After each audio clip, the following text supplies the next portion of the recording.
It's the holidays, duck. No, in all seriousness, I do have some gorgeous duck here. And, anybody can follow a recipe. And especially with whole birds, people get really nervous about how to cook a whole bird, whether it's a turkey, whether it's chicken, it's a duck. It's very simple, stupid. And you do want to have a thermometer for this. I have a beautiful thermometer that monitors as the temperature goes up, but a regular spring thermometer works great too. Food safety dictates that we do it for 165 degrees. I do my birds at 160 degrees because then that residual heat will bring up to the 165 and you'll tend to have a more moist bird. So there's two things I do every Christmas. I always do my duck relays, which is phenomenal, and I always do my pate, my Courvoisier or my cognac and cherry pate. I do it all at once, and that's why I want to show you how simple, stupid this is. I've got carrot, celery, and onion. I've got my roasting pan for the duck. I'm going to put some of the celery in there. I'm going to dump my celery in the other roasting pan. So I've got two roasting pans here. I've got my onions. This is mirepoix, which is delicious, which makes everything super yummy. And I've got my carrots, okay? Boom. I just did that. Stupid simple, right? Now that I've got a ton of Italian seasoning, and I'm putting the majority in here. I've got about at least 2 to 3 tablespoons. Bigger bird, 4 to 5 tablespoons. I've got a little leftover for my pate, right? Canadian steak seasoning. It's got garlic, paprika, onion, salt and pepper. It's great. It's robust. It's chunky, kind of like me. It's delicious. Now then, I've got about 8 to 10 slices of bacon cut 1-inch strips. I'm putting that for my pate. If you put it in your duck, I don't think anybody would blame you. Bacon's delicious. But for this recipe, I just put bacon and cherries on this bad boy right here, right? Now then, what's really cool is I take the olive oil, and I'm going to put a liberal amount, about a cup of olive oil, into the roasting pan. See how I'm making almost like a salad? I'm going to do a little drizzle in the pate pan.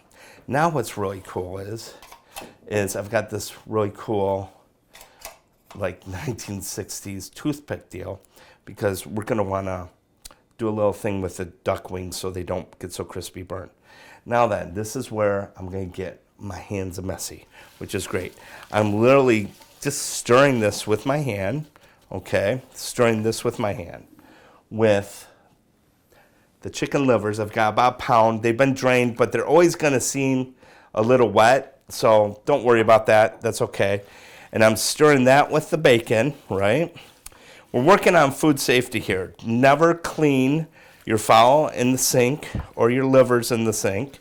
You don't do that, because what you're doing is you're aerating all the bacteria in your kitchen for it to hang out for another day, and nobody likes that. Now then, I've got my duck. And now I'm literally going to first roll it in all that olive oil.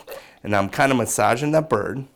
I've got all the inner meats, the heart, the lungs, the neck, inside the bird, because I want to cook this through and through, because I'm making roulettes out of it.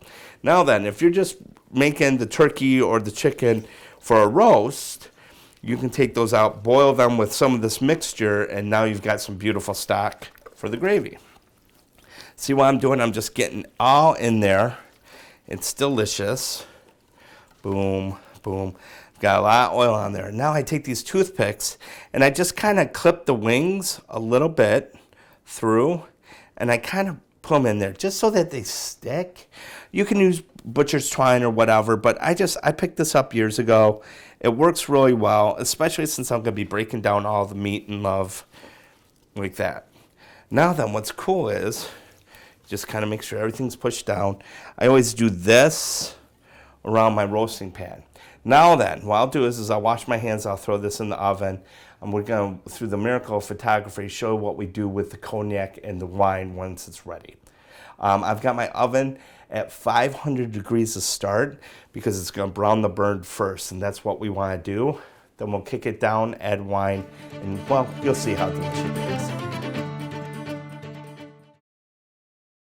Now then, of course, I've had these in the oven for about an hour. The second the duck starts to brown a little bit, I crank down the oven to 350 degrees. This still has a lot of time to go. It's temping it at about 125. So what I'll do though, now that it's brown, instead of your traditional baste, I'm gonna pour some red wine over the top, and it's gonna be delicious, okay? You can use whatever you want. My dad used sweet vermouth in the day. It's all good, whatever you want. And with the pate, I like to do a little bit of cognac, right? And the caveat to this is make sure you give it a little stir. And don't freak out if you get a little flame in the oven. It's gonna be fine. Don't worry about it. That's just the alcohol burning off, and that's what you wanna do. So back in the oven they'll go until until they're firm and you can smush a spoon through it, and this until about 160 degrees, and then you're done. And then I'll show you in a little bit what we do when we take this baby out. All right. All right, I pulled out my livers. They're just perfect. I can get just the spoon through. It's delicious.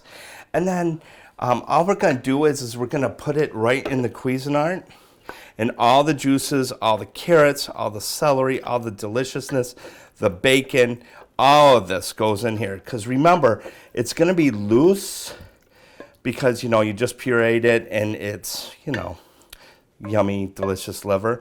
But once you get it into the refrigerator and it firms up, it's gonna be delicious. So I'm gonna do that. You are not getting out of that, Mr. Bacon.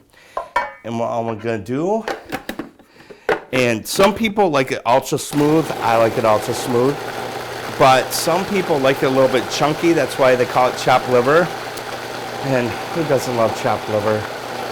Gosh, I wish Grand Rapids had a killer Jewish deli. And I don't know if you can hear me over this, but it's literally taken that quick.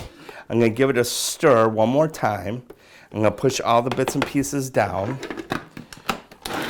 And then what the cool thing about this is, you have at least 10 days to consume it, because we've really kind of preserved these delicious meats. And then what you wanna do at the last minute, give it some good fresh cracked pepper. That makes all the difference. And then you can do a little bit of your salt and pepper blend. And remember, it's delicious on crackers, it's delicious on bread, it's delicious with any type of cheese. But what's really unique is you can pipe it on a little bit of Granny Smith apple. Trust me, guys, it's a game changer. So there you go. There's the party with the pate. That's done. Duck's in there for a little bit. Well, there you have it. Perfect, picture perfect duck. It temps out about 160. By the time we carve it, it's going to be at 165. All the juices are going to go back into it. And notice I didn't put anything but herbs and vegetables inside. You really want to stuff your bird just with vegetables and herbs. Stick away from the rices and the stuffing, because you either end up with an overcooked duck, perfect stuffing, or stuffing that's a little oozy and a perfectly cooked duck. So enjoy, and happy holidays, all right?